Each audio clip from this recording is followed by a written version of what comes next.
하나님의 말씀을 대원하기 원합니다. 여러분, 한국에 이제 일 때문에 출장에 나가시거나 이제 가족들을 만나기 위해 가시는 분들에게 제가 반드시 물어보는 질문이 있습니다. 지난주에 우리 사랑하는 황 집사님께서 10년 만에 한국에 가셨더라고요. 10년 만에 할아버지, 할머니를 뵙고 또 이제 찬우, 선우가 처음으로 할아버지, 할머니를 뵙고 인사하고 왔다고 그런 이야기를 들었는데요.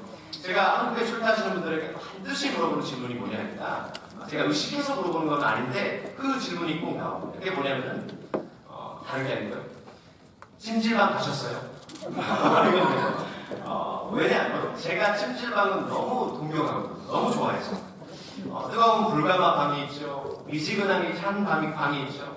너무 뜨거워서 이제 참을 수 없을 때는 아이스방이라는 것도 있습니다. 여러분.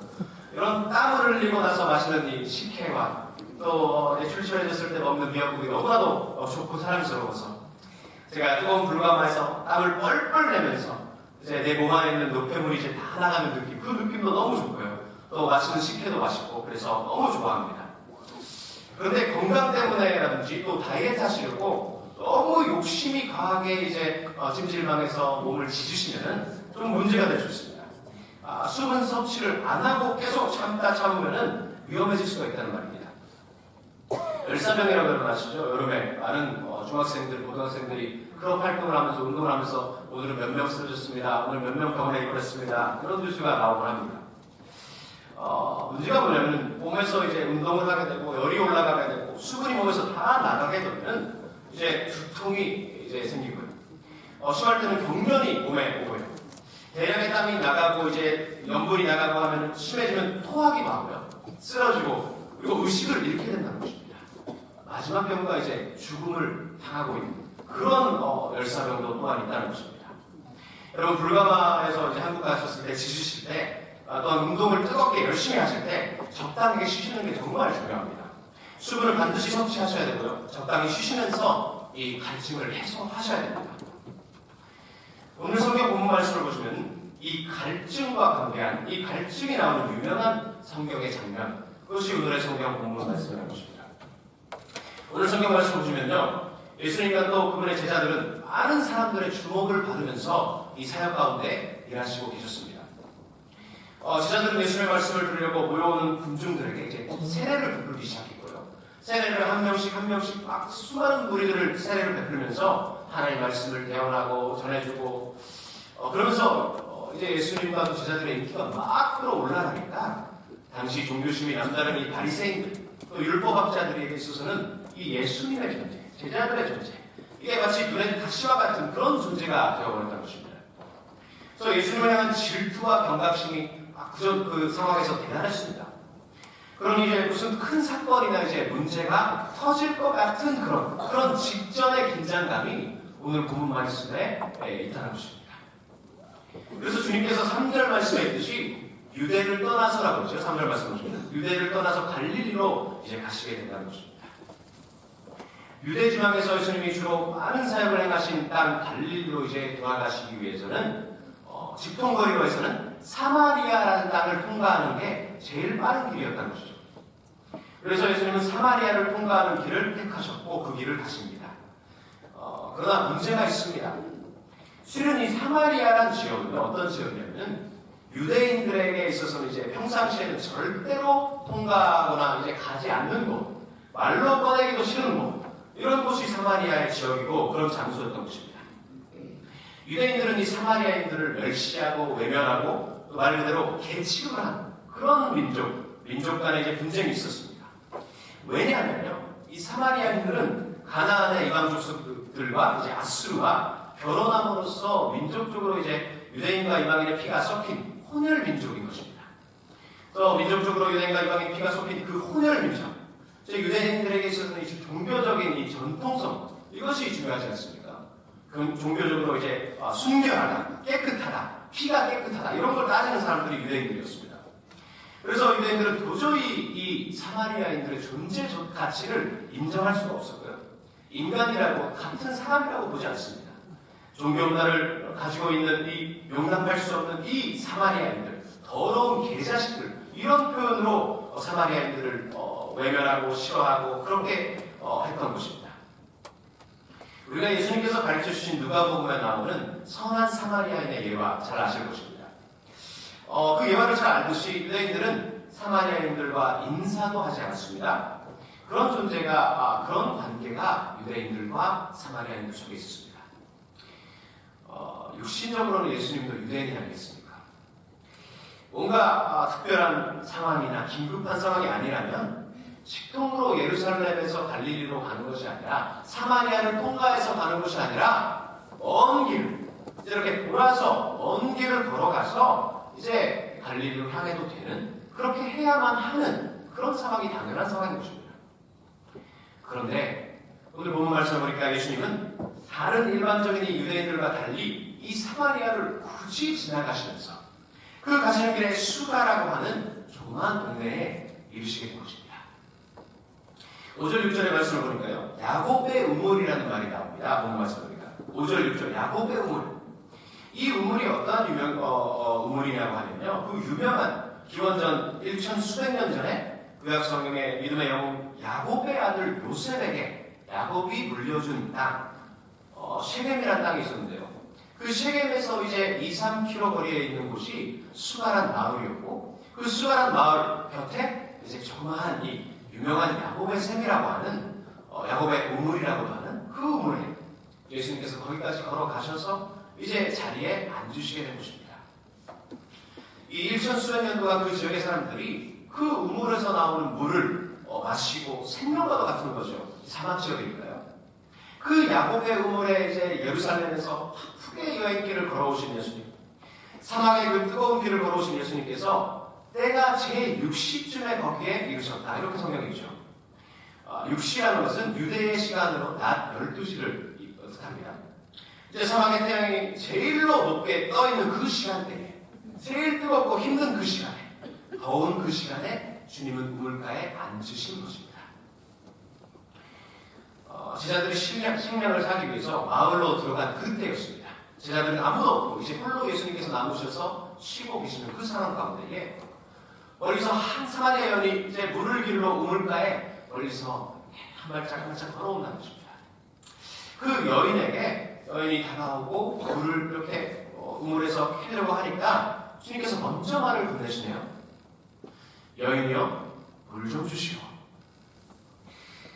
예수님께서 먼저 이 갈증을 이 여자보다 예수님이 먼저 느끼시고 계시네요. 이것은 신체적인 갈증이죠. 9절 말씀을 보니까 사마리아 여자가 가로되 당신은 유대인으로서 어찌하여 사마리아 여자 나에게 물을 달라 하나이까? 이렇게 묻습니다. 사마리아 여자의 반응은 지극히 당연하고 자연스러운 반응이라고 할 수 있습니다. 유대인 남자 당신이 왜 사마리아 여자인 저에게 말을 걸으시는지요? 대화도 안 한다고 했지 않습니까? 당시의 상식으로 절대로 이해할 수 없는 그런 상황이 지금 벌어진 것입니다. 말 걸지 마, 이런 뜻이죠. 나 그냥 그대로 놔두세요. 말 걸지 마세요. 이런 분위기입니다. 그러나 예수님은 그런 자연스러운 이 사마리아에 있는 질문에 문제 제기에 전혀 개의치 않으시고 찬물을 끼얹는 주님이십니다. 주님께서 이렇게 대답을 하시죠. 10절 말씀 보십니까? 예수께서 대답하여 가라사대 내가 만일 하나님의 선물과 또 내게 물 좀 달라 하는 이가 누구인 줄 알았다면 내가 그에게 구했을 것이요 그가 생수를 내게 주었으리라. 그래서 이 사마리아 여자가 이렇게 놀랬죠. 뭐지? 평상시 보통 유대인들과 틀리네? 이렇게 뭔가 심상치 않은 분위기를 깨달았을 것입니다. 그러나 이 사마리아 여자가 또 답하여 말을 꺼냅니다. 11절에서 14절 말씀 보시겠습니다. 여자가 가로되 주여 물 기를 그릇도 없고 이 우물은 깊은데 어디서 이 생수를 얻겠습니까? 이제 신학 서적을 보니까요, 이 우물이 깊어요. 30m 정도 되는 그런 우물입니다. 그래서 그릇이 없으면, 로프가 없으면 어떻게 물을 이렇게 밑에서 이제 생수를 얻겠습니까? 이렇게 질문한 것이죠. 12절에 우리 조상 야곱이 이 우물을 우리에게 주었고 또 여기서 자기와 자기 아들들과 짐승이 다 이 우물에서 물을 먹었습니다. 당신이 야곱보다 더 큰 사람입니까? 예수께서 대답하여 가라사대 이 물을 먹는 자마다 다시 목마르려니와 내가 주는 물을 먹는 자는 영원히 목마르지 아니하니 나의 주는 물은 그 속에서 영생하도록 솟아나는 샘물이 되리라. 아멘. 여러분 이 상황을 다시 한번 곰곰이 생각해 보시기 바랍니다. 신체적으로 더 피곤한 건 예수님이시죠. 그렇죠? 스가라는 마을에서 이제 나왔겠죠. 그 여인은 2, 3km밖에 걷지 않았어요. 그러나 예수님은 예루살렘에서 3일을 계속 걸으시고 이제 피곤하시고 여행길 걸어오시고 메말라 있었던 것은 이 긴 여행길을 걸으시고 피곤하시고 낮에 그 더위로 목이 바싹 마르시고 제음으로 걸터 앉으신 예수님이 목마르신 분이 예수님이신 것입니다. 여러분 그러나 진정으로 목이 마르고 메말라 있고 이 물이 진정으로 필요했던 것은 예수님이 아니시고 이 사마리아 여인이었던 것입니다. 이 영혼의 목마름, 영혼의 갈증을 해결하실 수 있는 분, 이분이 예수님밖에 없으시다는 것이죠. 아직 이 여인은 이 예수님께서 대답하신 말씀에 이해가 가지 않고 깨닫지 못했습니다. 그래서 15절에 이런 말씀을 합니다. 이런 이야기를 합니다. 여자가 가로되 주여 이런 물을 내게 주사 목마르지도 않고 또 여기 물길로 오서 않게 하옵소서. 지극히 이 세상의 가치관으로 이제 예수님께 부탁을 드리는 그런 모습이 아니겠습니까? 그런 물이 있다면 좋겠습니다. 일평생 목마르지 않도록 얼마나 좋습니까? 또 마을에서 이 무거운 물통을 가지고 왔다 갔다 하지 않을 수 있도록 얼마나 편합니까? 나에게 그 물을 주세요. 그런 일 없겠지만요. 이런 표현입니다. 예수님을 얕보고 이렇게 말하는 그런 분이죠. 여러분, 그런 물이 있다면 얼마나 좋습니까? 그런 생수가 있다면 얼마나 편리하고 경제적으로도 큰 도움이 되겠죠. 여러분, 물 사서 드시는 분 많이 계시죠? 이제 그런 물이 있으면 그 샘을 하나 가진다면은 완전히 알부자가 된다는 것이죠. 그 사막의 땅에서 샘을 갖는다. 멈추지 않는 물을 가진다. 이제 앞날이 장래가 완전히 열리고 이런 축복을 받는다. 그런 축복 신앙에 담긴 부탁, 요청이 아니겠습니까? 이 세상의 가치관으로 나에게 필요한 축복을 예수님께 요구한 지극히 이 인간다운 그런 여인의 모습, 여인의 고백인 것입니다. 그러나 예수님은 이제 깊고 날카로운 질문, 그녀의 마음속 깊은 곳에 있는 이 주님의 말씀의 검으로 찔러 쪼개시고 그 영혼을 수술하기 시작하십니다. 16절에서 18절 보십시오. 함께 봉독할까요? 16에서 18, 세요. 가라사대 가서 내 남편을 불러오라. 여자가 대답하여 가로되 나는 남편이 없나니라. 예수께서 가라사대 내가 남편이 없다 하는 말을 옳다. 내가 남편 다섯이 있었으나 지금 있는 자는 내 남편이 아니니 내 말이 참되구나. 아멘. 여러분, 이 사마리아 여인은 어떤 여인이었습니까? 여러분 잘 아시다시피 이 여인의 사연을 생각한다면 참으로 불쌍하고 참으로 슬픈 현실 속에서 아파하고 있는 그런 여인이었던 것입니다. 여러분, 이 여자가 이전에 남편이 5명이 있었다고 나오죠. 그래서 우리가 그 내용만 기억하기 때문에 이 당시의 상황을 모르기 때문에 이렇게 말합니다. 에이, 한 사람으로 만족하지 못하고 저 남자 이 남자 딱 꼬시고 이렇게 했구나. 그 여자 진짜 안 좋은 사람이야. 보시게 하네. 이러면서 그렇게 생각할 수 있다는 것입니다. 그러나 여러분, 이 여인은 실은 계속되는 이 결혼의 실패와 좌절이 그녀의 결혼 생활 그 자체였던 것이고, 여러분 그 당시 상황을 생각하자면은 우리가 21세기에 살아가기 때문에요.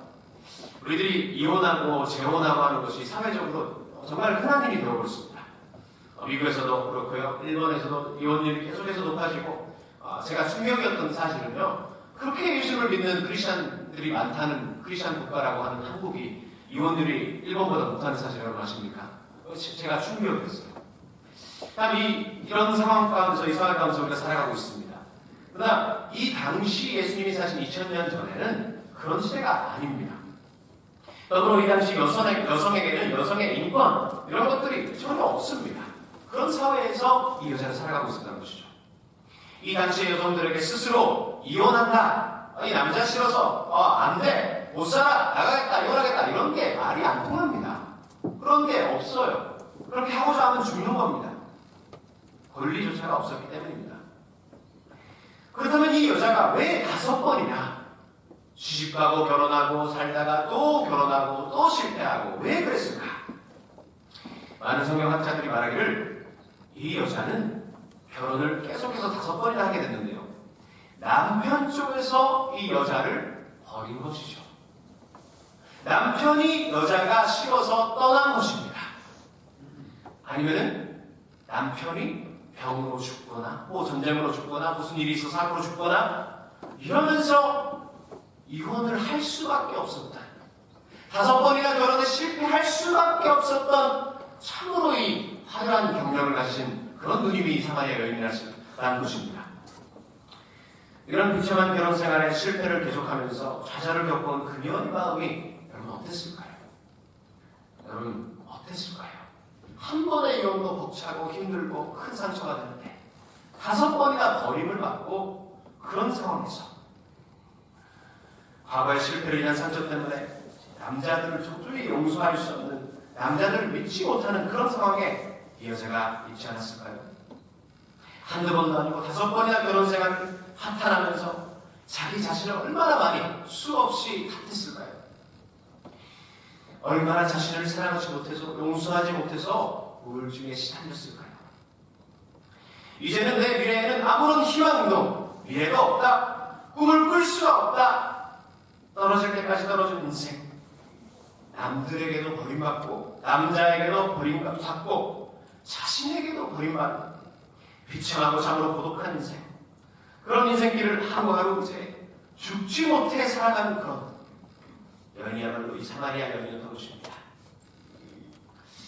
여러분 이 쓰라린 이 사마리아 여인의 그런 상황과 그 과거를 되돌아보면서 여러분 행여나 혹시 우리 주위에 이런 사연을 가진 사람들이 있다면은 우리가 어떻게 반응할까?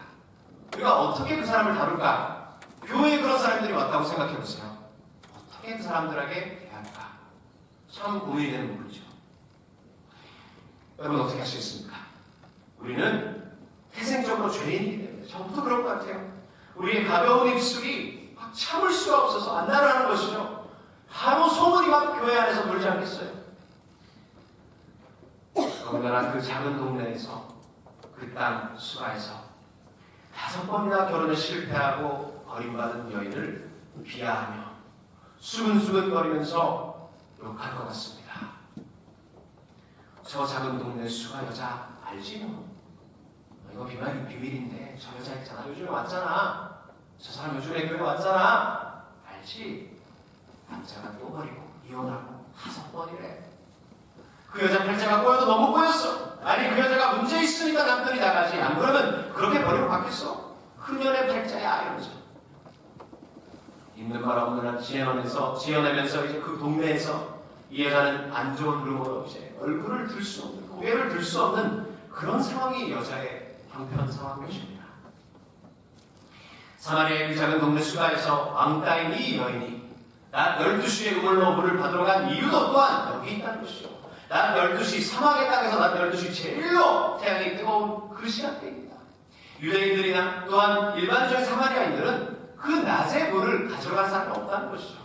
4, 5시가 돼야 이제 해가 지기 시작하고 조금 선선해지는 그 시간대에 모여서 집안일 얘기하고 아들, 딸 얘기하고 뭐 어쩌고저쩌고 남편에 대해서 이야기하고 막 그러면서 인간관계를 형성해 나가는 그런 사람들이, 여인들이 모이는 곳이 우물가가 아니었습니까?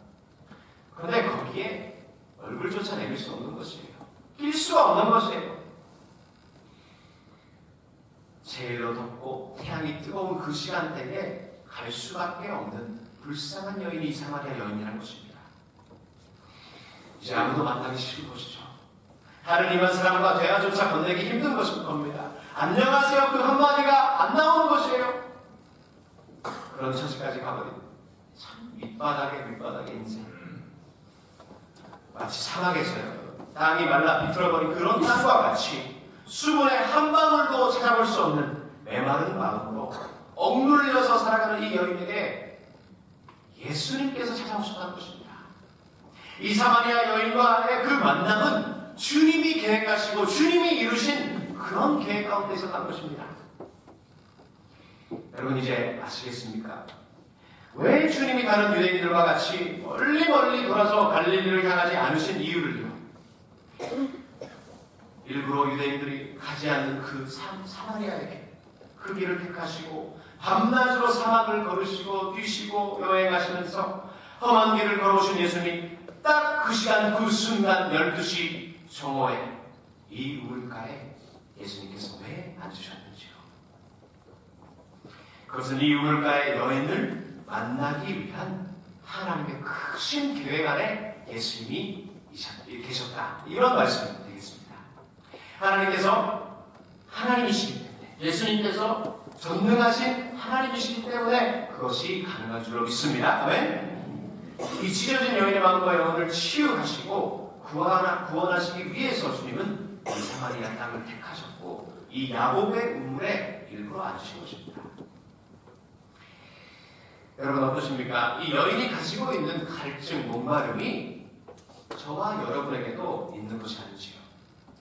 어떠십니까? 이 무언가를 가지게 되면은 여러분이 가지신 갈증을 해소해 줄 수 있을까? 어떤 사람들은 돈이 있으면 이 갈증이 해결된다고 그렇게 사라진다고 믿고 있습니다. 돈이 있으면 못한 일이 없지. 큰 집에 살면 기분이 좋잖아. 편하잖아. 좋은 차를 타고 아이들의 교육도 질 좋은 교육을 줄 수 있고 남들이 부러워할 만한 그런 삶이 내 것이니까 그런 생각을 가지기 쉽지 않습니까? 그러나 이런 돈 많은 부자가 여러분 잘 사는 사람들이 갈증이 없을까요? 다 있으니까 이제 됐다고 만족하면서 그렇게 기쁨만으로 살아가고 있을까요? 그런 일을 드물다는 것입니다. 부자들이 살면서 문제를 않고 이제 힘들어하고 부자 사모님들이 막 우울증이 걸려서 정신병원에 가고 싸우고 미워하고 질투하고 부부관계가 깨지고 부자관계가 엉망이 되고 갈등과 혼미한 삶 가운데 살아가는 부자들이 얼마나 우리 주위에도 많습니까? 마치 한국 드라마 같이 한류 열풍이 있는 이 드라마 같이. 그러나 현실은 드라마보다 더 할 때도 많다는 것을 우리가 잊어서는 안 되겠습니다. 어떤 사람들은 사회적으로 좋은 직장을 얻으면 이제 된다. 좋은 직장을 얻기 위해 높은 자리에 올라가기 위해 내가 열심을 다해서 노력하고 치고 올라가리라. 성취하리라. 유명인사가 되리라. 사람들에게 인정받는 존경받는 그런 사람이 될 거야. 그리고 그런 생각에 막 달려나가는 사람들도 있을 것입니다. 참 그 노력이나 목표를 가지고 열심을 다해서 노력하는 그런 모습들 그것은 정말로 중요하고 귀한 일일 수 있습니다. 그러나 유명해지면 여러분 높은 자리에 올라가면 여러분 남들이 부러워하는 그 자리에 서게 되면은 문제가 사라집니까? 고민이 없어집니까? 그렇지 않다는 것입니다. 그 쌓아온 경력이 주의가 한순간에 없어지면 어떡하나? 고민과 불안한 가운데 살아가고 있는 많은 사람들이 있다는 것입니다. 어떤 사람들은요 스타가 되고 싶은 그런 마음이 간절하죠. 연예인이 되어서 남들이 다 알아보고 스타라이트를 받아가며 살아가길 누구나 원하죠. 그렇게 유명하고 멋지고 재능과 외모와 모든 것을 가졌다고 다 인정하는 아이돌이 돈도 명예도 가졌다는 스타들이 수없이 스캔들이 나옵니다. 터져 나옵니다. 자신의 욕망이 멈추지 않아서 마약으로 도피하고 성적으로 도피하고 올라가고 우울증에 시달리며 하루에 몇십 개씩 병원에서 처방해준 약을 막 씹어 먹으면서 밤에 잠을 이루지 못하는 불쌍한 연예인들이 그런 유명한 인사들이 얼마나 많지요. 자신의 목숨을 끊고 자살하는 사건이 수십 년 동안에 계속해서 매년 있지 않습니까? 아 올해는 그 유명한 연예인들 아무도 안 죽었구나. 아무도 자살 안 했구나. 이런 해가 없는 것 같습니다. 한숨을 누가 해야 될 수 있냐고 그렇게 말하는 유명인 연예인이 있었습니다. 누구도 그렇게 못할 거야. 누가 해야 될 수 있어? 그 한숨을 그렇게 말하면서 죽어갑니다. 우리는 착각 속에 빠지기 쉽습니다. 내가 가지고 싶은 이것만 내 손에 들어온다면은 내가 이것만 잡을 수 있다면 난 만족하겠지. 이것만 주세요. 예수님 그러면 만족할게요. 다 잘 될 거야. 나의 욕망이 채워지면 이제 행복할 거야. 마음 놓고 이제 살아갈 수 있을 거야. 평안할 거야. 그러면 명심하시기 바랍니다. 이 세상의 모든 것을 우리 손에 쥘 수 있다 할지라도 이 우리의 목마름, 우리의 갈증은 절대로 없어지지 않는다는 사실입니다. 더 좋은 것, 더 맛있는 것, 더 폼나는 것, 더 많은 것을 내가 얻으리라. 멈출 줄 모르는 우리의 욕망이 나오고 없어졌다가도 또 나오고 잘라도 또 나오고 그때 우리는 그때 쌀개가 된다는 것입니다. 이 갈증이 절대로 없으시지 않는다. 비참하고 창피한 우리의 실상을 발견하게 된다는 것입니다. 사마리아 여인만 우리가 손가락질 하고 산다. 이 여인의 모습이 나의 모습이다. 이 사실을 깨닫게 된다는 것입니다. 여러분, 우리 예수 그리스도만이 우리의 이 갈증과 목마름을 해결하실 수 있습니다. 믿으시는 분 아멘 하시기 바랍니다. 아멘이십니까? 오늘 본문 말씀에 주님께서 그렇게 증언하셨어요. 14절에 내가 주는 물을 먹는 자는 영원히 목마르지 아니하리니 나의 주는 물은 그 속에서 영생하도록 솟아나는 샘물이 되리라 하셨습니다. 아멘. 주님이 말씀하신 이 영생하도록 솟아나는 샘물은 다른 것이 아닙니다. 뭔가 기도가 응답되고 문제가 해결되고 막 기적이 일어나고 이사가 일어나고 환경이 막 좋아지고 사회가 좋아지고 이런 것이 아닙니다. 예수님 그분을 말하고 있다는 것입니다. 여러분, 자신의 삶 속에 여러분 마음속 깊은 곳에 영혼의 갈증을 느끼시고 계십니까? 인간은 몸에 수분이 적어지고 부족해지면 물을 마신다거나 음료수를 마신다거나 수분을 섭취해야지 산다고 제가 말씀을 드렸습니다. 그렇지 못하면 점점 의식이 멀어져가고 몸이 자유를 빼앗기고 이제 죽음을 향해 걸어가는 그런 발걸음밖에 남아있지 않다는 것입니다. 여러분, 저와 여러분의 영혼의 문제 또한 그 원리는 같습니다.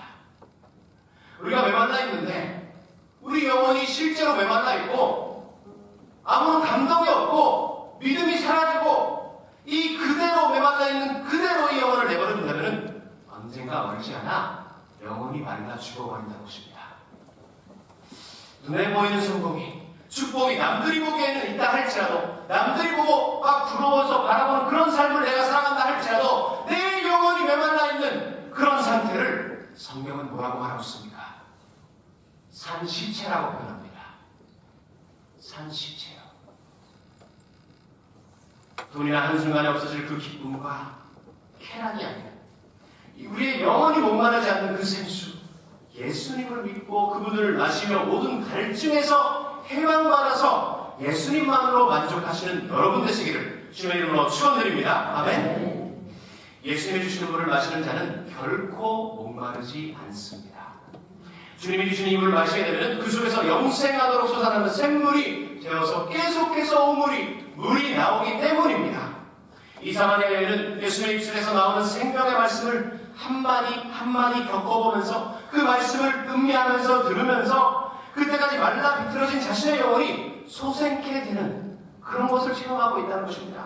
그분과의 그 짧은 대화 속에서 남자로 돈으로 그 무엇인가로 다른 무엇으로도 채워지지 않았던 그 나의 말라 비틀어진 영혼이 촉촉하게 영혼의 갈증을 적시고 예수님의 한마디 한마디 그 말씀 하나하나가 내 삶을 샘물나게 하시는 그 솟생케 하는 그 주님의 역사를 이 여인이 깨닫게 되고 느끼게 된다는 것입니다. 처음엔 여인도 경계했지 않습니까? 유대인 남자가 무슨 사마리아인 저에게 말을 건네요. 그것도 보통 여자예요. 나 같은 여자에게. 이런 마음이에요. 그러나 예수님이 그 말씀으로 스며들어오시면서 이제 마음속에 있던 그녀의 상처와 아픔을 이제 하나하나 어루만지시면서 치유해 나가신다는 것입니다. 과거의 치유를 이 하나님의 예수님의 날카로운 말씀의 몸으로 하나하나 수술해 나가시니까 점점 마음의 병이 나아가는 것을 이제 그녀가 그 몸으로 체험하게 된다는 것입니다.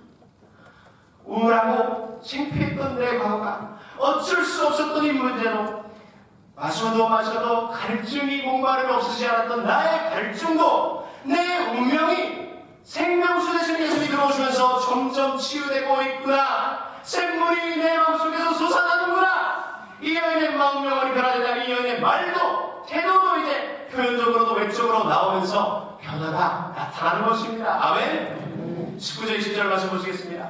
여자가 가로되 주여 내가 보니 선지자로서이다. 우리 주상들은 이 산에서 예배하였는데 당신들은 말은 예배할 곳이 예루살렘에 있다고 하더이다. 여러분 여기서 보시기 바랍니다. 그녀의 관심은 계속해서 나오는 이 물질적인 물을 원했던 그런 기도 아니었습니까? 이 물만 있다면 내가 돈 팔자가 열려서 이제 돈 문제 걱정 안 해도 되고 남들이 뭐라고 하건 간에 돈이 있으니까 내가 살아갈 수 있겠지. 이런 생각이었던 그녀의 관심이 어디로 향하고 있습니까? 과거의 상처예요? 물질적인 축복이에요? 아닙니다. 영적인 것에 예배에 관심이 있어 하는 그녀의 모습, 변화된 모습을 여러분 발견하시기 바랍니다. 그래서 예수님께 이렇게 말씀을 드리죠. 당신은 선지자이십니다. 예배를 어떻게 드려야 그게 맞는 것입니까? 유대인들은 예루살렘에서 거기 솔로몬이 성전에서 거기서 드려야만 이게 잘된 예배다, 온전한 예배다 이렇게 말하는데 어떻게 생각하십니까? 가르쳐주세요. 영적인 갈급함으로 이제 이 여자가 변화돼 간다는 것입니다. 당시 사마리아인들은 이방인과 유대인들의 혼혈 정책으로 이루어진 그런 민족이었다고 말씀드렸죠. 그러니 혈통의 전통성과 이제 순수함, 그것에만 고집하는 유대인들이 이제 사마리아인들을 멸시하고 무시하고 하나님의 예배 가운데 니네들은 절대로 들어올 수 없다 막 막아버리는 것입니다. 하나님의 예배하는 그 시기에 이제 사마리아인들을 끼워줄 수 없다는 것입니다.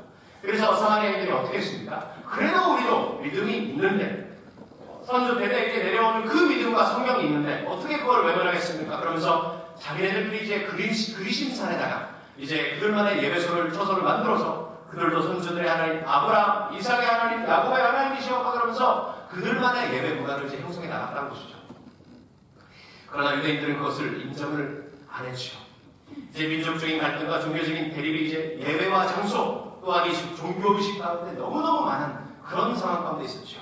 그래서 이 여자가 질문한 것입니다.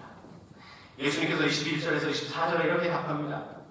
예수께서 가라사대 여자여 내 말을 믿으라. 이 산에서도 말고 예루살렘에서도 말고 너희가 아버지께 예배할 때가 이르리라. 너희도 알지 못하는 것을 예배하고 우리는 아는 것을 예배하니 이는 구원이 너희에게서 나니라. 아버지께 참으로 예배하는 자들은 신령과 진정으로 예배할 때가 오나니 곧 있더라. 아버지께서는 이렇게 자기에게 예배하는 자들을 찾으시느니라. 하나님은 영이시니 예배하는 자가 신령과 진정으로 예배할지니라. 아멘. 이 산 그리심산이 아니다.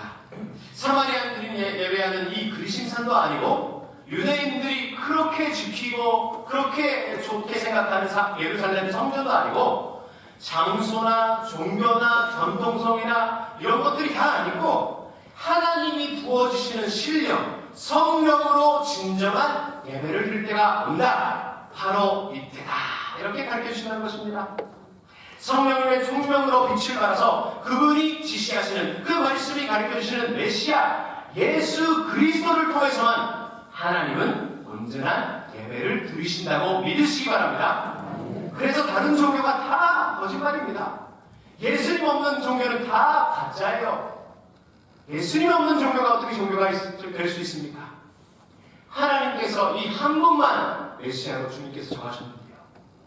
신령과 진정으로 성령에 충만하여서 예배를 드리는 때 되는 사람들은 이 예수님을 통과하면서 예배를 주님께 드린다는 것입니다. 구원이 유대인에게서 나와 유대인과 또한 이방인까지도 구약 성경에서 계속해서 약속하신 그 말씀, 장차 오실 메시아, 다윗의 자손으로 오신 메시아가 나야, 나 자신이야, 예수야, 나야, 이 앞에 있는 이 남자, 유대인 남자가 그 메시아야. 이렇게 사마리아 여인에게 가르쳐주신다는 것입니다. 여러분, 이분을 빼놓은 예배는 하나님이 결코 받으실 수가 없습니다. 이 세상에 수많은 종교와 문화와 전통이 존재하죠. 어떤 사람들이 불교에 가서도 가톨릭에 가서도 우리보다 더 좋은 영성이 있어, 더 열심을 다해 깨끗한 삶을 살아, 그럴 수도 있지요. 그러나 예수가 거기에 없다면 그 예배를 어떻게 하나님 받으십니까? 어떻게 하나님께서 그 예배, 종교식을 나의 예배다, 예수님이 있어야 예배라고 하나님 말씀하시는데 어떻게 그걸 받으십니까? 예수님의 영이신 성령으로 인도하심으로 약속하신 메시아가 이 예수님밖에 없다. 이분을 통과해서 보혈을 지나서 예배를 드리는 예배만이 예배다. 그렇게 믿고 회개하고 말씀 지키려고 애를 쓰면서 우리가 나갈 때에 그 예배가 신령과 진정을 향한 하나님의 예배가 된다는 것입니다. 아멘. 25절 말씀해 보시기 바랍니다. 여자가 가로되 메시아 곧 그리스도라 하는 이가 오실 줄을 내가 아노니 그가 오시면 모든 것을 우리에게 구하시리이다. 이 여인은 그 자기 자신이 이제 지내온 세월에서 그 몸소 체험한 상처가 정말로 많은 여인이었지 않습니까? 이 세상에 우리들의 가치관으로 생각하게 될 때, 바라보게 될 때에 부도덕하기도 하고요. 결혼을 5번이나 했으니까 부도덕하잖아요. 허무하기도 하고요. 남들이 보기에 창피하기도 하고요. 그런 여자로 낙인을 받은 여인이 이 사마리아 여인이었습니다. 이 예수님을 만나기 전까지는 결혼에 5번이나 실패하고 버림을 받고 자신의 운명을 탓하고 이제 나 포기하고 죽다 못해 살아가는 그런 인생. 사람들에게도 자신조차 자신을 포기하고 버려진 걸레와 같은 그런 비참한 인생. 이 인생이 사마리아 여인의 인생이었습니다. 그러나 이 여인은 자신의 죄와 과거와 심각하게 이제 대해왔던 그런 과정을 프로세스를 통과해 온 사람이잖아요. 실은 이 여인의 마음속 깊은 곳에 마치 목마른 사슴이 씨름불을 찾아 헤매다니는 것처럼 자신의 죄사함과 구원에 있어서 너무너무 목말라 있었던 것입니다. 다른 여자들은, 일반적인 생활하는 사람들은 그냥 그리심산에서 예배 형식만 드리면 되지, 내가 주일날만 지키면 되지, 봉사만 하면 되지, 그렇게 생각했습니다. 그러나 이 여인은 영혼에 갈급함이 있었던 것입니다. 그래서 말씀을 알고 있었고 이 메시아라는 분이 오신다고 말씀해 있지 않습니까?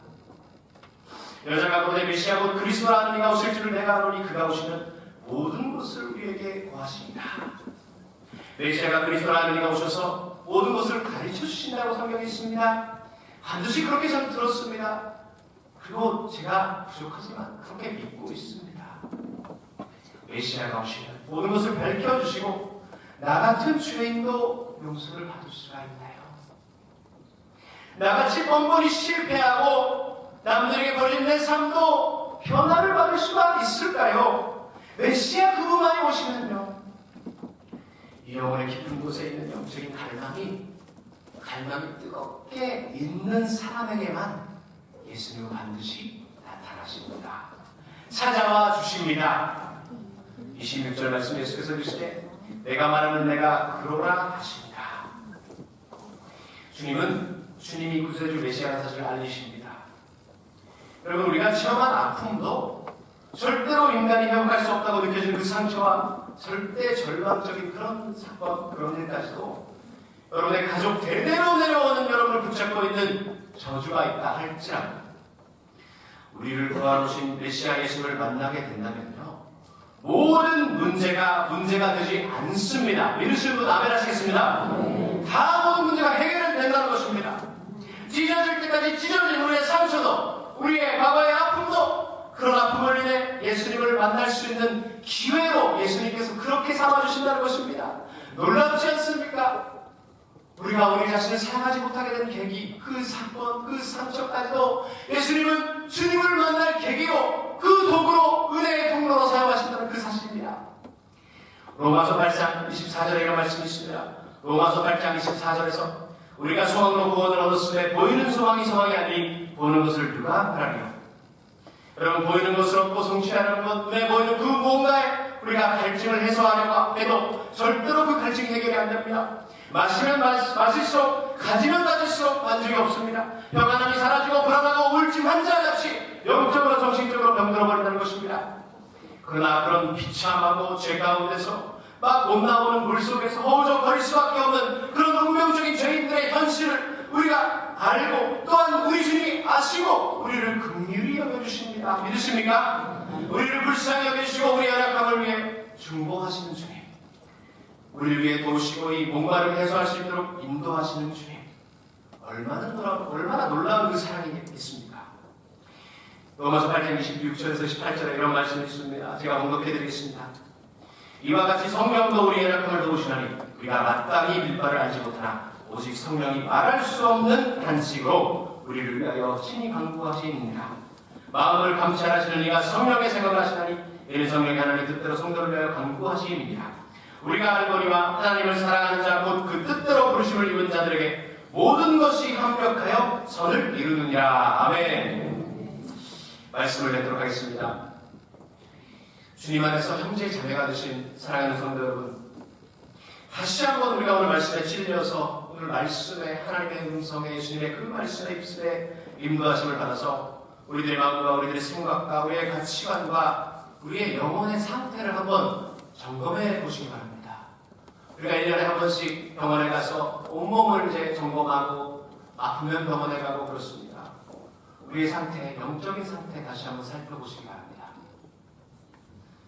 여러분, 저와 여러분이 지금 가지고 있는 갈증이 무엇인가요? 우리가 무엇에 목말라 있으며 우리가 뭘 위해 발버둥치고 있으며 하루하루를 살아가고 있는지요. 여러분의 기도 제목을 보시고 내 기도가 내 입술의 고백이 그토록 구하고 얻으려고 땀을 흘리며 애쓰는 그 무엇인가가 우리의 갈증을 해결할 수 없다는 사실을 여러분 말씀을 듣고 믿으시고 순종하시기 바랍니다. 아멘. 우리의 갈증을 해결하고 우리의 영혼을 촉촉하게 은혜에 담비려 내려주시고 생명의 강이 흐르게 하실 수 있으신 유일하신 분 예수님만을 여러분 바라시기 바랍니다. 아멘. 여러분 가운데 이런 분들이 있을 수 있습니다. 교회에 어려서부터 나왔는데 난 모태신앙이에요. 아니 2대째, 3대째, 4대째 크리스찬이에요. 그런데 내가 왜 살지? 이 고민이 사라지지 않는 분들이 계십니까? 삶의 이유를 못 찾으신 분들이 행여나 여기 가운데 계신지요? 내가 정말로 사랑하고 싶은 마음이 있는데 사랑할 수 없는 분, 사랑받고 싶은데 사랑받기 위해 어떻게 해야 할지 모르는 그런 분들, 그게 잘 안 되는 분들이 계십니까?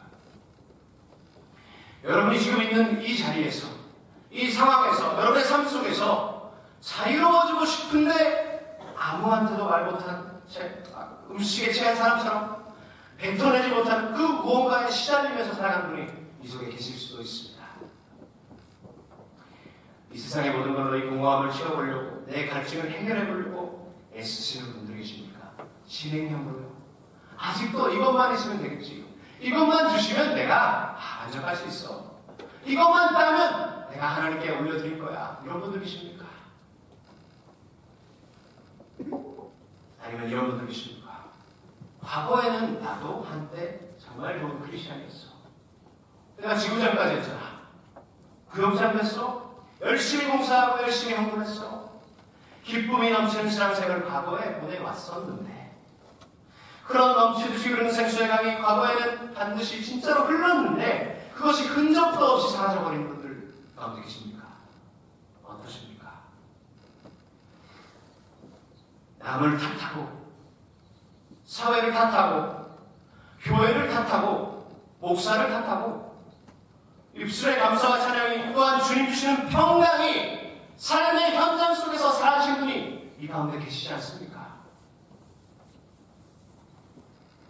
실패하고 낙심하고 남에게도 자신에게도 기대를 저버리고 이제 아파하면서 그것을 숨기면서 때로는 남들에게 아픔을 주면서 그렇게 하면서 남도 자신도 살아갈 수 없는, 남도 자신도 괴롭게 그렇게 돌아가는 그런 길, 그렇게 살아가신 분이 혹시 계십니까? 여러분, 다른 길이 없습니다. 다른 메시아를 찾아보아도 안 됩니다. 이 세상 어디에도 그런 해결책이 없습니다. 예수님을 마음속에 모시기 바랍니다. 아멘. 마음을 여시고 예수님을 이 시간 반기세요. 예수님을 사모하세요. 여러분의 기도 제목이 아니라, 여러분의 꿈이 아니라 예수님을 사모하세요. 우리 예수님은 제일 무덥고 그 힘든 여행길에 남들이 욕하고 손가락질하고 버리고 외면하고 중화하고 자신도 자신의 아무런 희망을 찾을 수 없이 우울증 환자와 같이 고독함에 사로잡힌 그 목이 마르고 피곤하고 절망 가운데 있던 이 한 사마리아 여인, 이 여자를 예수님은 일부러 찾으시고 만나주신 그런 주님이십니다. 이분이 그 마음속에 들어간다면요, 우리의 공허함이, 우리의 갈증이 거짓말처럼 사라진다는 것입니다. 여러분, 이름만 크리스천이면 뭐합니까? 내가 직분이 목사면 뭐합니까? 내가 장로면 뭐합니까? 권사고 성교회 회장이면 뭐합니까? 내 마음에 갈증이 나서 죽겠는데, 목말라 비틀어버려서 죽어가는데, 예수님, 여러분에게 질문하겠습니다. 여러분, 예수님을 정말로 사랑하십니까? 예수님이 주신 생수의 강이 여러분의 영혼 속에 줄줄 흐르고 계십니까? 그냥 머리로 관념으로 지식으로 아니고 과거에 했던 과거형이 아니라 현재 진행형으로 내 삶의 그 일터에서, 직장에서, 가정에서, 교회에서 주님 주시는 평강이 흘러 맛보면서 살아가고 계십니까? 그게 없으면서 신앙생활 하는 것은 정말로 비극입니다. 여러분, 그런 찬양이 있습니다. 의에 줄이고 목이 마르니 성령의 기름 부으소서. 의에 줄이고 목이 마르니 내 잔을 채워주소서. 이 찬양이 있습니다. 여러분, 오늘 예배 후에 집에 가셔서 꼭 요한복음 뒷부분 4장 뒷부분을 읽으시기 바랍니다. 이 사망의 물가의 여인의 삶이 진정으로 변화가 이루어지게 됩니다. 그 변화한 모습들을 바라보게 됩니다. 자신의 수치스럽고 여기고 버림받고 외면하고 숨어서 살던 그녀가 이제 목이 마르나 비틀어진 영혼이 예수님의 사랑으로 충만해지니까 그녀의 삶이 어떻게 변합니까? 영혼의 갈증을 해결해 주신 유일하신 구세주 메시아는 내가 만난 이 유대인 사람 예수님이다. 그러면서 막 만나는 사람마다 그들에게 간증하면서 막 찬양하면서 다니는 것이에요. 자신의 수치를 수치라 생각하지 않고요. 과거의 그 슬픈, 숨기고 싶은, 알리고 싶지 않을 그 과거들 다 캐내면서요. 이 문제를, 나 같은 죄인을 예수님이 변화시킬 수 있어요. 예수님을 진정으로 만나게 되고 그분이 거하시게 되면 그런 변화가 있어야 될 줄 믿습니다. 아멘. 이제 우리 차례입니다. 이 여인이 만난 예수님을 여러분 100% 믿으시기 바랍니다. 의심이 있어서는 안 됩니다. 100% 믿는 믿음으로 믿으시기 바랍니다. 믿긴 믿는 것 같은데 아직도 만족을 못하여서 갈증이 해결이 안 되시는 분들 계십니까? 다시 한번 예수님을 여러분의 삶 속에 영접하시기 바랍니다. 예수님을 모시고 사는 삶으로 변화되시길 주님으로 축원드립니다. 주님이 계신다면 영생하도록 솟아나는 샘물을 체험하시고 이분의 임재하심과 주님이 함께 하시는 믿음과 기쁨과 평강으로 이제 삶이 변해 가될 것입니다. 여러분만 만족하는 것으로 이제 만족할 수 없다는 그런 사마리아 여인의 이 행동을 보지 않습니까? 우리만으로 만족할 수 없습니다. 이것을 체험하게 되면은 샘물이 흘러 옆 사람과 우리의 가족과 우리의 친구들과 목말라 비틀어진 예수님을 모르는 영혼들을 위해서 내가 예수님을 만났어요. 나는 메시아를 만났습니다. 이렇게 외치고 전도하고 살아가시는 그러면서 평강이 넘치는 저와 여러분 되시길 예수님의 이름으로 축원합니다. 축복합니다. 축복합니다. 기도하시겠습니다. 시간 우리 말씀을